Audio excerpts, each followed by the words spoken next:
오늘 우리에게 주시는 하나님의 말씀은 구약 성경 시편 136편 10절로 16절까지의 말씀입니다.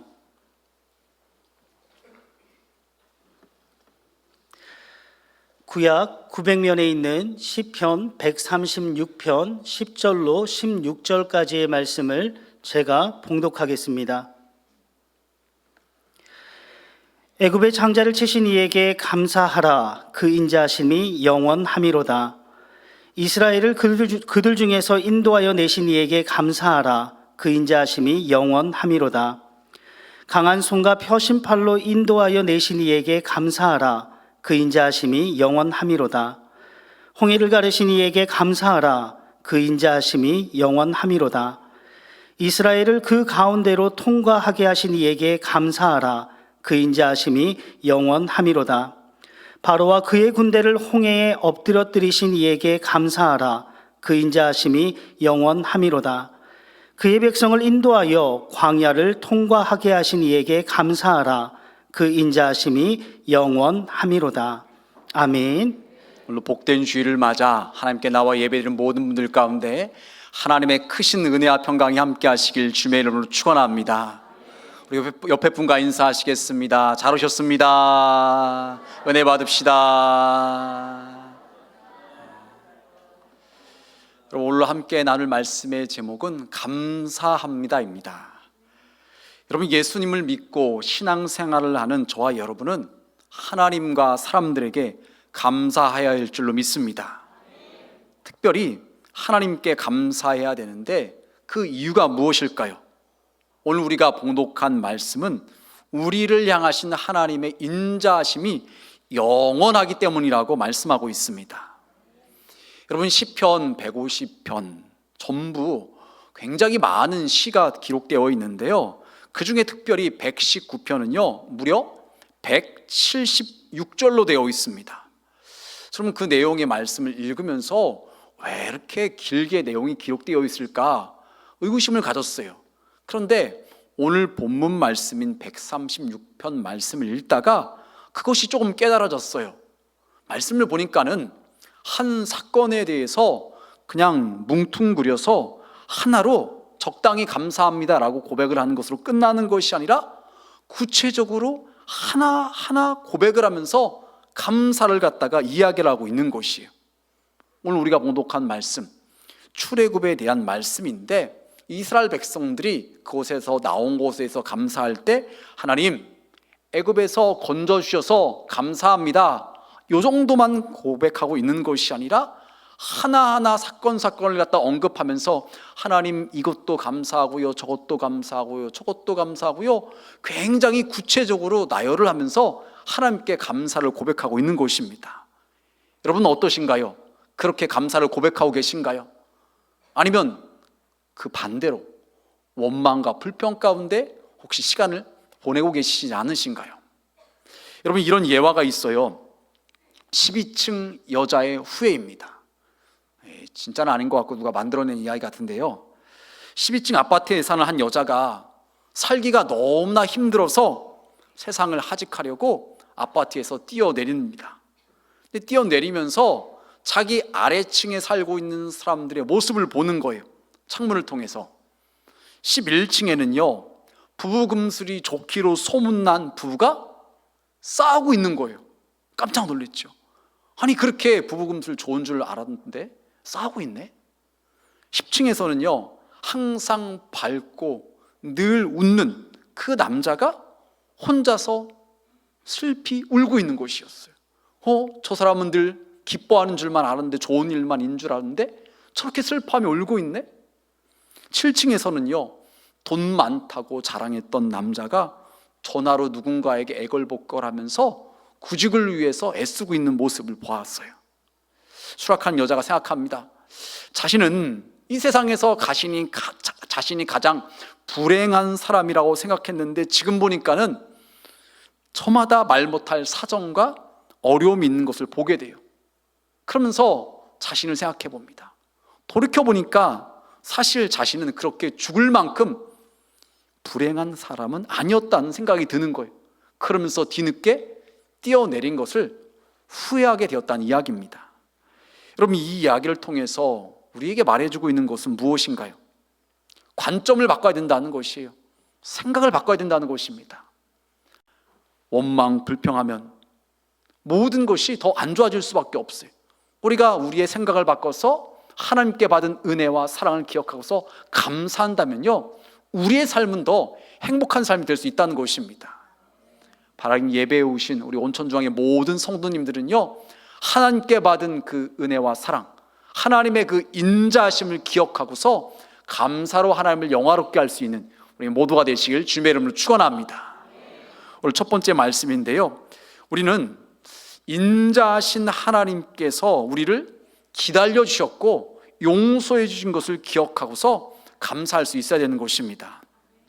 여러분, 사람과 사람과의 관계 가운데서 상대방의 성품과 인격, 됨됨이를 알 수 있는 방법 중에 하나가 그 사람이 다른 사람의 실수, 부족한 부분을 갖다가 참아주고 기다려주고 덮어주는 거, 용서해주는 거, 이것을 보면은 그 사람의 성품이, 인격이 어느 정도인지를 알 수가 있어요.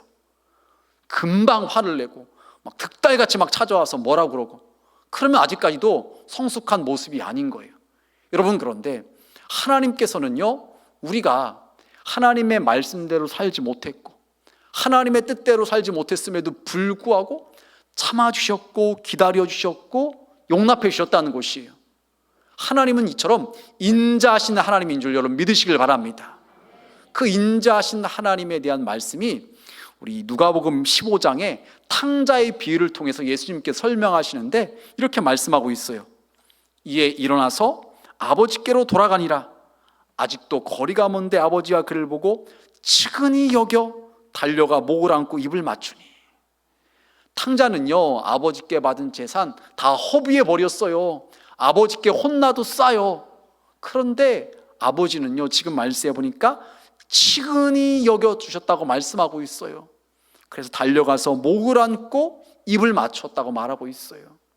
하나님 아버지께서 바로 이와 같이 우리를 측은히 여겨주신다, 불쌍히 여겨주신다고 말씀하고 있는 거예요. 우리가 하나님의 말씀대로 살지 못했고 하나님의 마음을 아프게 하는 부분이 분명히 있지만 그럼에도 불구하고 우리 하나님은요, 우리의 허물을 덮어주시는 분인 줄 여러분 믿으시길 바랍니다. 그래서 우리를 받아주시고 용납해 주시는 분이신 거죠. 여러분, 최선규 아나운서라는 분을 아시는가요? 이분의 간증을 들어보면 이분이 예수 믿기 전에 이분 집안이 불교 집안이었대요.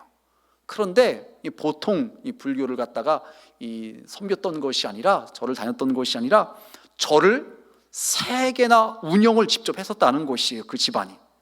그런 분이 교회를 나가게 되었는데 이유는 어린 딸, 3살밖에 안 된 딸이 교통사고를 당해서 죽게 되었다는 거예요. 그래서 이 최선규 아나운서가 죽어간 딸을 갖다가 안고서 울면서 하나님께 기도를 하는 거예요. 하나님 살려달라고, 살려주시면 내가 예수님을 믿겠다고 그렇게 기도를 했다는 것입니다. 그런데 놀라운 일이 생깁니다. 점점 차가워졌던, 식어져갔던 딸의 몸이 점점 따뜻해지더니 기침을 하고 딸이 살아났다는 것이에요. 그래서 이후로 이분이 교회를 나가기 시작합니다. 근데 이분의 이야기를 들어보니까 이런 말을 해요. 교회를 나가는 것과 예수님을 믿는 것은 다르다는 거예요. 여러분, 무슨 말인지 이해되시죠? 예, 주일날 그냥 교회 왔다 가는 거하고요, 예수님을 믿는 것하고는 다른 거예요. 근데 이분의 고백이 자기가 그와 같이 교회만 왔다 가는 사람이었다는 거예요. 무려 8년을 교회를 다녔음에도 불구하고 와서 매일 시작부터 끝날 때까지 그냥 졸다만 갔다는 거예요. 그래서 8년째에 비로소 세례를 받고 10년째에 성령 세례를 받아서 하나님을 그때야 비로소 인격적으로 만나게 되었다는 것입니다. 여러분, 그분이 이런 얘기를 해요. 하나님께서 죽어가는 딸을 살려주셨음에도 불구하고 두려운 마음에 교회 안 가면 하나님께 혼날까봐, 하나님께 무슨 일을 당할까봐 그 마음으로 교회를 왔지, 하나님의 은혜와 사랑에 감사한 마음으로 예배를 드리고 하나님께 헌신하지는 못했다는 것이에요. 그런데 그럼에도 불구하고 하나님께서 자신을 기다려주셨고 참아주셨고 자기를 갖다가 다 품어주셨다는 것입니다. 여러분, 우리도 하나님께 이런 사랑을 받지 않았는가요? 내가 자격 없음에도 불구하고 여전히 허물이 많음에도 불구하고 하나님께서는요 우리를 받아주셨다는 것이에요. 용납해 주셨다는 것입니다. 여러분, 이러한 하나님의 가장 큰 사랑 어디서 분명히 알 수가 있는가요? 예수님의 십자가죠. 우리는 십자가를 통해서 하나님께서 나를 분명히 사랑하신다는 그것을 갖다가 믿을 수가 있는 것입니다. 여러분, 로마서 5장 8절 이렇게 말해요. 우리 다 같이 한 목소리로 봉독하시겠습니다. 우리가 아직 죄인 되었을 때에 그리스도께서 우리를 위하여 죽으심으로 하나님께서 우리에 대한 자기의 사랑을 확증하셨느니라. 아멘.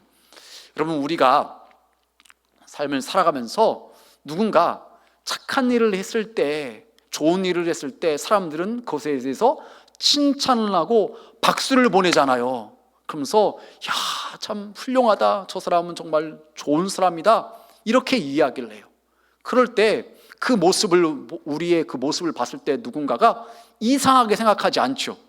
왜냐하면 그 사람이 착한 일을 했고 칭찬받을 만한 일을 했기 때문에 그것이 당연히 여겨져요. 그런데 그런 경우가 아니라 정말로 못되고 사람들부터 손가락질을 받는 그런 일을 했는데도 불구하고 우리가 그 사람들을 이해하는 말을 하고 덮어주는 말을 할 때 사람들은 이상하게 생각해요.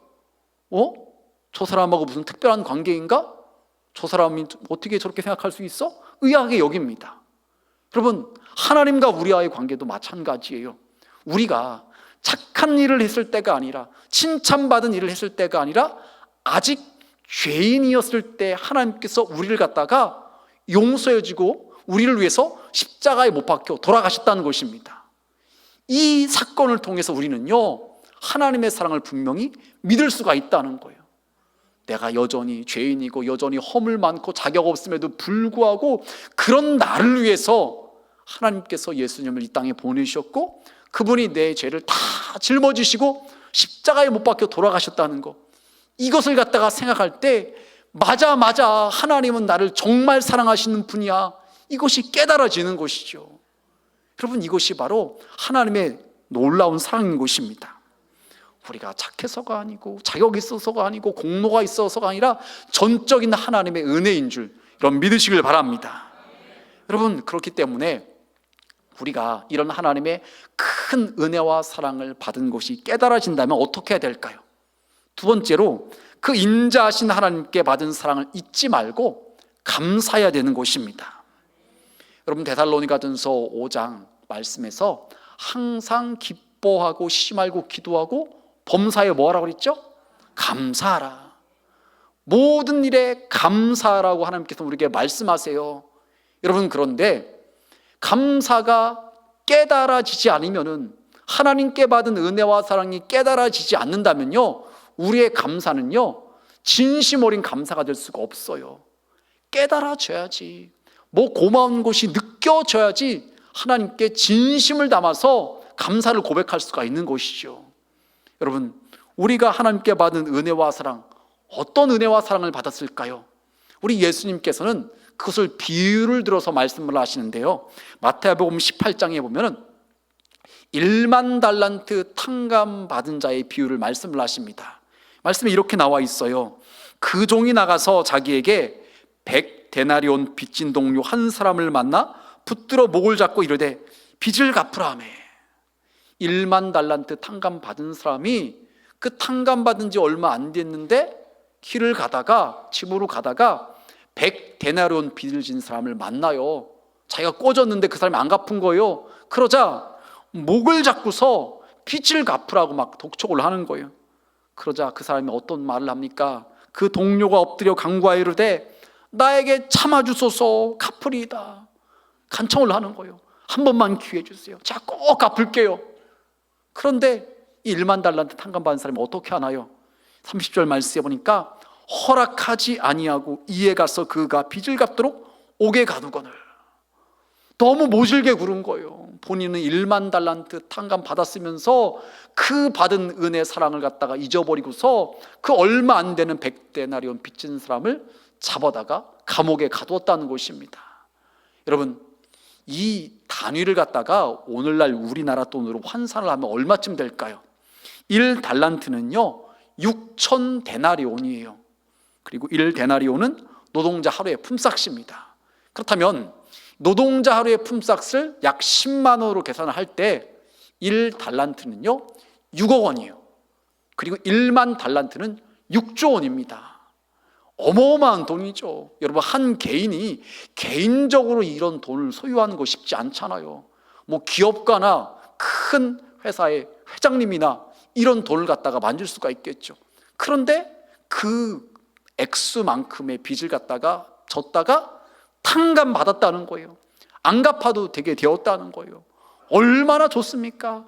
살 것 같잖아요. 늘 그 빚 때문에 막 스트레스였는데 이제는 안 갚아도 된다고 하니까 얼마나 좋아요. 그런데 그렇게 큰 빚을 탕감받았음에도 불구하고 100데나리온 빚진 사람, 100데나리온은요 우리나라 돈으로 말한다면 1,000만 원 정도예요. 여러분, 6조 원과 1,000만 원 비교가 되지 않죠. 엄청난 차이인 거잖아요. 그런데 6조 원 탕감받은 사람이 그 1,000만 원 빚진 사람, 그것을 갖다가 긍휼의 마음으로 대하지 않고 본인이 탕감받은 그 은혜를 생각해서 불쌍히 여기지 않고서 엄하게 모질게 굴어서 감옥에 가두었다는 것이에요. 여러분, 예수님께서 왜 이것을 비유로 말씀을 하십니까? 저와 여러분이 하나님께 받은 은혜와 사랑이, 용서를 받은 것이 이처럼 크다는 거예요. 우리가 이것을 갖다가 깨닫는다면요, 이것이 믿어진다면요, 우리도 우리에게 잘못을 한 사람들, 우리에게 상처 아픔을 준 사람들을요 용서해야 된다는 거예요. 그런데 우리가 이것을 깨닫지 못하면요, 믿어지지 않으면요, 우리의 삶 가운데서 마치 1만 달란트 탕감받은 사람처럼 100데나리온 빚진 사람을 용서하지 못한다는 거예요.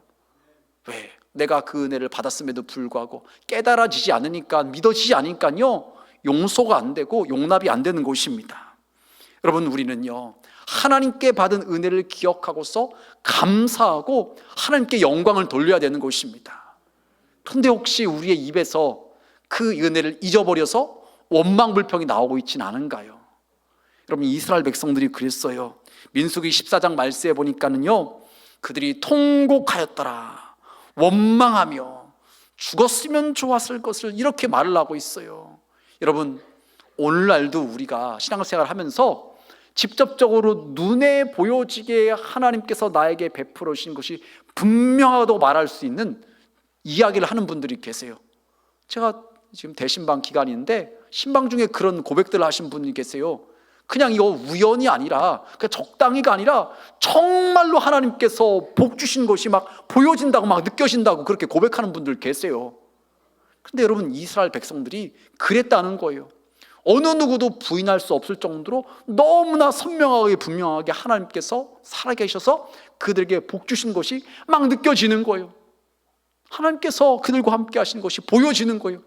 그런데 그런 은혜를 갖다가 경험했으면은 원망불평이 아니라 하나님께 받은 은혜를 기억하고서 감사해야 되는데, 받은 바 은혜를 까먹으니까, 잊어버리니까요 눈에 보여지는 환경 때문에 원망불평하게 된다는 것이에요. 여러분, 그래서 교회에서는요 절기를 갖다가 지키죠. 하나님께서 우리에게 절기를 지키게 하신 이유가 무엇인가요? 하나님께 받은 은혜를 잊지 말고 기억하고서 감사라는 것이에요. 하나님께서 절기를 통해서 우리에게 베풀어 주신 은혜를 갖다가 다시 한번, 잊었을지라도 다시 한번 기억하고서, 하나님께서 이런 은혜를 베풀어 주셨지, 그것을 갖다 다시 한번 마음에 새기고서 하나님께 감사를 드려야 된다는 거예요. 제가 전에 섬겼던 교회에서 권사님 부부가 그 명절마다 어느 장로님 가정을 갖다가 찾아뵙고 인사를 드리는 가정이 있어요. 그래서 왜 그런가 했더니 두 부부를 갖다가 중매한 분들이라는 거예요. 그런데 그것이 너무나 고마워서 감사해서 명절마다 한 번도 빼먹지 않고서 장로님 가정을 찾아와서 인사를 한다는 거예요. 그분들은 그분들이 받은 사랑을 잊지 않고 있는 거죠. 그래서 늘 그렇게 기억을 하고 감사를 표하고 있는 것이에요. 여러분, 우리도 그래야 된다는 거예요. 우리가 지금까지 살아오면서 하나님께 받은 은혜, 그것을 갖다가 잊어버리고 망각하는 자가 아니라 그것을 갖다가 기억하고서 합당한 감사로 하나님께 영광을 돌려야 된다는 거예요. 여러분, 오늘 우리가 봉독한 말씀은 시편 136편 말씀이잖아요. 이미 출애굽 사건이 있은 지 한참 이후에 기록된 말씀이에요. 아마도 믿음의 조상들, 믿음의 선배들로부터 들었던 이야기를 갖다가 그들이 기억하고서 우리 조상들이 애굽에서 있을 때 무려 430년간 핍박을 받고 압제를 당해서 너무나 힘들었는데 하나님께서 우리를 사랑해 주셔서 우리 조상들을 거기서 건져주셨지. 그리고 광야 생활을 할 때도 하나님께서 40년간 먹을 것을 공급해 주셨지. 그리고 그들이 수고하지 않았음에도 불구하고 가나안 땅에 있는 것들을 갖다가 다 취하게 하셨지. 하나님의 은혜인 것을 기억하면서 그것을 갖다가 기록해서 시편에 고백이 나오게 되는 것입니다. 여러분, 우리는 이처럼요, 내가 받은 은혜를 갖다가 나만 기억하는 것이 아니라 우리의 자녀들에게, 우리의 후손들에게 얘기를 해줘야 되는 것이에요. 그래서 그들도 하여금 우리 부모님이, 우리 할아버지 할머니가 이런 은혜를 받았지, 그래 나도 그것을 잊지 말아야 되지, 그것을 기억하면서 감사할 수 있어야 된다는 것입니다. 여러분, 이렇게 우리가 감사할 때 어떤 일이 일어날까요? 세 번째로, 우리가 하나님과 사람에게 감사할 때 놀라운 일이 일어난다는 것입니다. 여러분, 미국의 유명한 화가 중에 워너 솔맨이라는 화가가 있었어요. 아마 여러분 이름은 몰라도 이분이 그린 그림은 보신 분들이 많을 거예요. 그의 대표적인 작품 가운데 하나가 Head of Christ라는 예수님의 초상화입니다. 여러분, 이 예수님의 모습이 담긴 그의 그림책은요, 1940년에만 500만 부 이상이 인쇄되었고 오늘날까지 세계에서 가장 많이 알려진 예수님의 모습을 보여주고 있다는 거예요. 이 그림을 통해서 워너 솔맨은 가장 인기 있는 화가가 되었다는 것입니다. 그런데 이 워너 솔맨이 이 그림을 그리게 된 동기가 있다고 그래요. 그는 결혼하고 나서 얼마 되지 않아 젊은 나이에 죽을 병에 걸렸어요. 의사가 그에게 말하기를 당신은 길어야 3개월밖에 못 삽니다라는 이야기를 했어요. 이 말을 들은 워너 솔맨은요, 절망이 찾아온 거예요. 그때 그의 아내는요, 임신 중이었어요. 태어날 아기를 갖다가 생각하니까 잠을 잘 수가 없을 만큼 너무나 괴로운 거예요. 날마다 절망 가운데 빠져서 신음하고 있을 때 그의 아내가 그에게 이렇게 말을 합니다.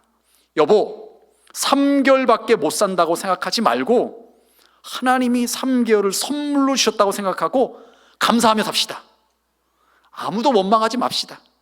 3개월이 얼마나 소중합니까? 천금 같은 시간을 가장 아름답게 만들어 봅시다. 3개월이나 살 수 있게 해주신 하나님께 감사합시다. 아내가 너무나 믿음이 좋은 사람이죠. 아내의 이 말을 듣고 나서 워너 솔맨은 원망불평하지 않고 아내의 말대로 남은 3개월 동안 오직 감사하며 살겠다고 다짐을 합니다. 그때부터 그는 모든 것에 감사를 하는 거예요. 그러면서 자신의 생의 마지막 작품이라고 생각하고 예수님의 초상화를 감사하면서 그렸다는 것이에요. 근데 그때 놀라운 기적이 일어납니다. 3개월이 지났음에도 불구하고 그는 죽지 않았고 몸이 약해지는 것이 아니라 오히려 몸이 더 건강하게 되었다는 거예요. 그래서 그의 주치의가 놀라서 물어요. 도대체 제 3개월 동안 무슨 약을 먹었기에 이렇게 깨끗하게 나았는가요? 워너 솔맨이 이렇게 말을 해요. 다른 약은 먹은 것이 없고 굳이 약이라고 한다면 감사하는 약을 먹었을 뿐입니다. 그 말을 들은 의사가 말하기를요, 이렇게 말을 해요. 바로 그게 명약입니다. 감사는 최고의 항암제요, 감사는 최고의 해독제요, 감사는 최고의 치료제입니다. 여러분, 우리가 하나님께 감사할 때 하나님께서는요, 우리 가운데 놀라운 기적과 같은 일을 일으키시는 것입니다. 혹시 여러분의 삶이 지금 너무 힘들고 괴로우신가요? 한번 감사를 고백하시길 바랍니다. 감사를 고백할 때 우리 인생이 놀라운 역사가 일어날 수가 있다는 것이에요. 여러분, 시편 50편 23절 이렇게 말합니다. 우리 다 같이 한 목소리로 봉독하시겠습니다. 감사로 제사를 드리는 자가 나를 영화롭게 하나니 그 행위를 옳게 하는 자에게 내가 하나님의 구원을 보이리라. 아멘. 여러분, 우리가 하나님께 감사로 예배할 때, 감사로 찬양을 할 때 하나님을 그것을 영화롭게 하는 것이에요. 하나님께서 기뻐하신다는 것입니다. 더 나아가서 우리 가운데 하나님의 구원의 역사가 이루어진다고 말씀하고 있는 것입니다. 이런 말씀을 정리하겠습니다. 감사할 때 여러분, 우리의 그 감사의 고백은요, 우리의 삶을 변화시키는데 새 영역에서 변화가 일어납니다. 첫째로는요, 우리가 감사를 고백하면 우리 마음에 있는 불평이 사라지고요, 기쁨이 임하게 된다는 거예요. 한번 해보시길 바랍니다. 감사할 수 없는 상황임에도 불구하고 감사를 고백할 때 내 입에서 있었던 원망, 불평이 사라지고 기쁨이 임한다는 거예요.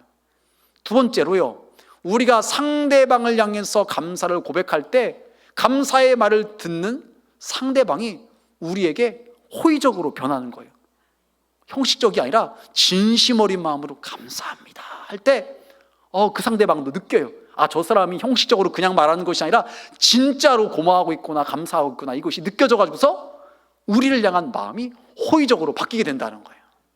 세 번째로는요, 우리가 감사를 고백할 때 하나님께서 기뻐하시고 감사의 조건이 더 많게 해주신다는 거예요. 작은 것임에도 불구하고 하나님께 감사를 고백하면요, 하나님께서 더 큰 감사를 할 수 있게 만들어 주신다는 것입니다. 여러분, 어떻게 살아가고 계신가요? 혹시라도 지난 날들을 뒤돌아볼 때 원망, 불평하며 살아오진 않으셨는가요? 여러분, 11월 셋째 주, 우리가 추수감사주일로 지키는 날입니다. 하나님께서 우리로 하여금 지나온 시간들을, 1년여의 시간들을 다시 한번 뒤돌아보면서 하나님께 받은 은혜와 사랑을 기억하라는 거예요. 그리고 하나님께 감사라는 것입니다. 여러분, 우리가 하나님께 받은 은혜를 갖다가 잊어버리는 것이 아니라, 망각하는 것이 아니라 하나하나 그것을 찾아내서 감사를 고백할 때 그것은요, 하나님을 영화롭게 하는 것이고 구원의 역사가 이루어지는 것입니다. 세 가지 영역에서 변화가 일어난다고 그랬어요. 내 마음에 있던 불평, 원망은 사라지고요, 기쁨과 감사가 넘치게 되는 것입니다. 상대방이 그 감사의 말을 들을 때 그 상대방이 나에 대해서 호의적으로 좋게 생각하게 되어 있는 것이에요. 또한 감사를 고백할 때 하나님께서 그 감사를 들으시고서 우리의 삶 가운데 더 감사할 거리가 많아지게 하신다는 것입니다. 바로 예배에 오신 우리 온천중앙의 모든 성도님들은요, 입에서 원망, 불평은 떠나가고 감사를 고백하는 가운데 하나님께서 우리 가운데 더 풍성한 은혜와 보로 채워주시는 그 놀라운 은혜를 누릴 수 있는 우리 모두가 되시길 주님의 이름으로 축원합니다. 우리 기도하시겠습니다. 사랑과 은혜가 풍성하신 하나님, 지나온 10개월의 시간도 말로 다 할 수 없는 큰 은혜를 우리 가운데 베풀어 주셨음에 감사를 드립니다. 하나님, 우리가 그렇게 하나님의 은혜를 많이 받았음에도 불구하고 혹시 그것을 다 잊어버리고 망각하고 감사가 아니라 원망, 불평을 하고 오며 살아오진 않았는지요? 하나님의 말씀을 우리가 다시 한번 마음에 새기게 하시고 감사하며 하나님을 영화롭게 할 수 있는, 감사를 통해서 하나님께서 예배하신 은혜를 누릴 수 있는 우리 모두가 되게 하여 주시옵소서. 감사하며 예수님의 이름으로 기도하옵나이다. 아멘.